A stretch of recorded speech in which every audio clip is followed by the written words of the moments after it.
দর্শক স্বাগত জানাচ্ছি ক্যাম্পাস টাইমসে। এই মুহূর্তে আমরা অবস্থান যেমনটি দেখছেন যে ঢাকা বিশ্ববিদ্যালয় এরিয়া থেকে একটি আনন্দ মিছিল, বিজয় মিছিল বা বিজয় র্যালি নিয়ে কিন্তু বাংলাদেশ রিপাবলিক পার্টি তারা কিন্তু হচ্ছে একটি মিছিল নিয়ে এসেছে। সেই মিছিলে কিন্তু হচ্ছে শেখ হাসিনা প্রতীকী বানিয়ে শেখ হাসিনা যেভাবে পালিয়েছে হাতে ব্যাগ নিয়ে তেমন একটি প্রতীকী কিন্তু হচ্ছে দেখা যাচ্ছে। তারা কিন্তু হচ্ছে স্লোগান দিচ্ছে, তুমিও জানো আমিও জানি, শাহবাগীরা হিন্দুস্তানি, এরকম স্লোগান কিন্তু হচ্ছে তারা দিয়ে যাচ্ছেন। তারপর তারা যেটি বলছেন যে তুমিও জানো আমিও জানি, বামরা হিন্দুস্তানি, শাহবাগীরা হিন্দুস্তানি, এরকম স্লোগানটি কিন্তু হচ্ছে উঠছে। দর্শক আপনারা জানেন যে তাছাড়াও কিন্তু একটি শেখ হাসিনা প্রতীকী কিন্তু হচ্ছে এখানে বানানো হয়েছে। শেখ হাসিনা যেভাবে পালিয়েছিল ঠিক সেভাবেই কিন্তু হচ্ছে একজনকে শেখ হাসিনা প্রতীকী বানিয়ে হাতে ব্যাগ দিয়ে কিন্তু হচ্ছে তাকে হাতে ব্যাগ দিয়ে কিন্তু হচ্ছে রেখেছে। তাছাড়াও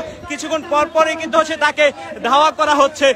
তাছাড়াও তাকে কিন্তু হচ্ছে দাওয়া করা হচ্ছে, তাকে মারতে আসছে, তেমনটি কিন্তু হচ্ছে দেখা যাচ্ছে এই মুহূর্তে জাতীয় শহীদ মিনারের সামনে। দর্শক আপনাদেরকে সরাসরি যুক্ত করেছি ক্যাম্পাস টাইমসের ভেরিফাইড ফেসবুক পেজ থেকে এবং দেখানোর চেষ্টা করছি যে এই মুহূর্তে কিন্তু হচ্ছে কেন্দ্রীয় শহীদ মিনার এরিয়া কিন্তু হচ্ছে পুরোপুরি উত্তাল, যেখানে স্লোগান দিয়ে যাচ্ছে তুমিও জানো আমিও জানি, বামরা হিন্দুস্তানি, এরকম স্লোগান দিয়ে যাচ্ছে। তাছাড়াও কিন্তু শেখ হাসিনার প্রতীকী বানিয়ে শেখ হাসিনা যেভাবে পালিয়েছে ঠিক সেভাবেই কিন্তু হচ্ছে শেখ হাসিনা পালানোর সময় হাতে যেমন একটি লাগেজ ছিল ঠিক সেভাবেই এখানে শেখ হাসিনা প্রতীকী যিনি রয়েছে তার হাতে কিন্তু একটি ব্যাগ রয়েছে এবং শেখ হাসিনা যেভাবে পালিয়েছিল সেখানে পালানোর কিন্তু হচ্ছে তিনি অ্যাড করে যাচ্ছেন, তিনি কিন্তু হচ্ছে এদিক সেদিক দৌড়ে চলেছেন। দর্শক বাংলাদেশ রিপাবলিক পার্টির আয়োজনেই কিন্তু হচ্ছে এই আয়োজনটি করা হয়েছে। সেখানে কিন্তু এই যে এই মুহূর্তে কিন্তু হচ্ছে কিছু শাহবাগীরা হিন্দুস্তানি স্লোগান কিন্তু দিয়ে যাচ্ছে। তাছাড়াও কিন্তু হচ্ছে যে এই শাহবাগ তারা কিন্তু হচ্ছে যে ঢাকা বিশ্ববিদ্যালয় এরিয়া থেকে এই মুহূর্তে কেন্দ্রীয় শহীদ মিনারে এসে অবস্থান করছেন। কেন্দ্রীয় শহীদ মিনারে এসে কিন্তু হচ্ছে তারা তাদের যে বিজয় র্যালি, সেই বিজয় র্যালি কিন্তু হচ্ছে কিছুক্ষণের হয়তো সমাপনী বক্তব্য দিয়ে শেষ করবে। সেখানে যদি বলি যে শেখ হাসিনা প্রতীকী যিনি রয়েছেন তার হাতে একটি ব্যাগ রয়েছে, সেই হাতে ব্যাগ নিয়ে কিন্তু হচ্ছে তারা শেখ হাসিনা প্রতীকী এখানে সাজানো হয়েছে। দর্শক আপনারা যেমনটি দেখছেন ক্যাম্পাস টাইমসের ভেরিফাইড ফেসবুক পেজ থেকে, আপনারা জানেন যে গতকালকেই কিন্তু হচ্ছে টিএসসি এর বিষয় নিয়ে বামপন্থীদের সাথেই কিন্তু হচ্ছে শিবিরের ঢাকা বিশ্ববিদ্যালয় শিবিরের কিন্তু হচ্ছে পাল্টা স্লোগান কিন্তু আমরা দেখতে পাচ্ছি ঢাকা বিশ্ববিদ্যালয় টিএসসি এরিয়াতে। তাছাড়াও কিন্তু এই মুহূর্তে কিন্তু হচ্ছে বাংলাদেশ রিপাবলিক পার্টি মানে বিআরপি তাদের একটি সংগঠন, তারা কিন্তু হচ্ছে যে একটি বিজয় র্যালি নিয়ে এসেছে। সেই বিজয় র্যালির মধ্যে কিন্তু হচ্ছে আমরা দেখেছি একটি প্রতীকী শেখ হাসিনা কিন্তু এখানে নিয়ে আসা হয়েছিল। তাছাড়াও শেখ হাসিনা যেভাবে পালন করেছে দেশ থেকে ঠিক তেমন করেই কিন্তু হচ্ছে তিনি হচ্ছে এখানে কিন্তু হচ্ছে পলায়নের একটি দৃশ্য কিন্তু হচ্ছে আমরা দেখেছি। তাছাড়াও যদি বলে রাখি যে এই আজ কিছুক্ষণ আগেই কিন্তু হচ্ছে ঢাকা বিশ্ববিদ্যালয় টিএসসি এরিয়া হয়ে তারা কিন্তু হচ্ছে কেন্দ্রীয় শহীদ মিনারে এসেছে। কেন্দ্রীয় শহীদ মিনারে তারা তাদের সমাপনী বক্তব্য দিয়ে কিছুক্ষণের মধ্যেই হচ্ছে তারা তাদের যে আজকের যে বিজয় র্যালি রয়েছে সেই বিজয় র্যালিটি কিন্তু হচ্ছে শেষ করবে। দর্শক আপনাদেরকে দেখানোর চেষ্টা করছিলাম campus Times verified Facebook page থেকে। এখন আপনারা কিন্তু দেখছেন যে বাংলাদেশ রিপাবলিক পার্টি যে র্যালিটি রয়েছে সেই র্যালিটি কিন্তু হচ্ছে এই মুহূর্তে কেন্দ্রীয় শহীদ মিনারে এসেছে। কেন্দ্রীয় শহীদ মিনারে সমাপনী বক্তব্য দিয়ে কিন্তু হচ্ছে শেষ হয়ে যাবে, শেষ করবে তারা যেটি খুনি হাসিনার পালানোর যে বিজয় র্যালি, সেই বিজয় র্যালি নিয়ে কিন্তু হচ্ছে তারা এই মুহূর্তে কিন্তু তারা কেন্দ্রীয় শহীদ মিনারে কিন্তু এসে পৌঁছেছে। বাংলাদেশ রিপাবলিক পার্টি কর্তৃক আয়োজিত আজকের এই বিজয় র্যালি বাংলাদেশ রিপাবলিক পার্টির বিভিন্ন প্রান্ত থেকে আসা নেতাকর্মী, সমর্থক এবং অন্যান্য যারা সাধারণ জনতা উপস্থিত আছেন, আসসালামু আলাইকুম।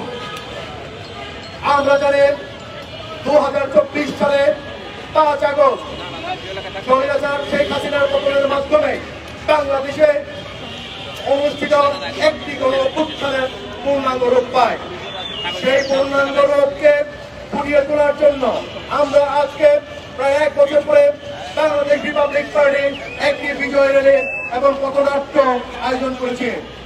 আপনারা সেটা ইতিমধ্যেই উপভোগ করেছেন। আমরা আপনাদেরকে জানাতে চাই, ইতিমধ্যে একটা পতিত স্বৈরাচার, পতিত ফেসিস্টের সুশীল পার্ট অথবা তাদের প্রেতাত্মারে এখনো কিরণ হয়ে আসছে। তারা এখন 24-এর আন্দোলনে বিভিন্ন শহীদ অথবা স্বৈরাচারের সময় বিচার বিভাগীয় হত্যাকাণ্ডের বিভিন্ন শহীদদেরকে নিয়ে বিভিন্ন ধরনের অপপ্রচার চালাচ্ছে।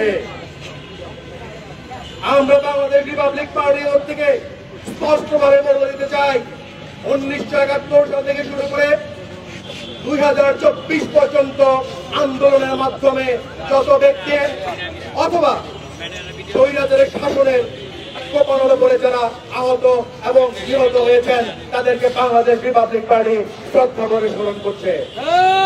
সেই শ্রদ্ধা থেকে আজকে আমরা প্রথমে কোরআন থেকে তেলাওয়াত, তারপরে আমরা মুনাজাতের মাধ্যমে আজকের এই প্রোগ্রাম শুরু করেছি। আপনাদের সকলকে আমাদের এই মিছিল এবং র্যালিতে আসার জন্য আন্তরিকভাবে ধন্যবাদ। আমি এই পর্যায়ে মিছিলে উপস্থিত বিভিন্ন প্রান্তের নেতা কর্মী সমর্থক এবং সাধারণ লোকদের উদ্দেশ্যে এবং মিছিলের সভাপতি ঘোষণার জন্য বাংলাদেশ রিপাবলিক পার্টির সম্মানিত সভাপতিকে কিছু বলার জন্য অনুরোধ করছি। সম্মানিত সভাপতি।